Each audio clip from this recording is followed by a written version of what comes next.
konting sikap pa, kung ano man yung buhay na pangarap mo, basta lagi lang diretso yung pananaw mo at huwag ka magpapaapekto sa sasabihin ng mga nasa paligid mo. Kasi kahit anong gawin mo, meron at merong masasabi. Bumaba ka sa buhay, sasabihin nila naging pabaya ka. Umangat ka sa buhay, sasabihin nila naging mayabang ka. Walang lusot, meron at merong masasabi ang mga tao sa atin. Kaya kung ano yung gusto nating gawin, hanggat alam natin hindi masama yun, gawin natin ang gawin. Alam nyo, ang mga tao, walang pakialam yan sa proseso kung paano nyo ginawa, paano nyo tinrabaho.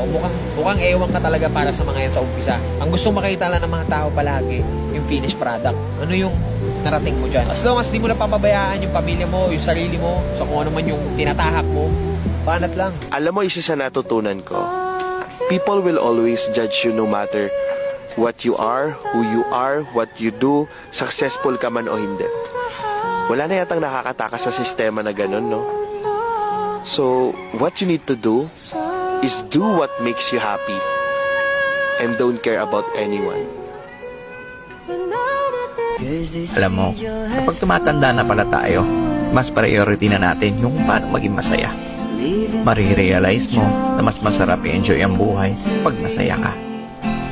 Di mo kailangan makipagtalo sa mga taong walang bilib sa'yo as long as nag-enjoy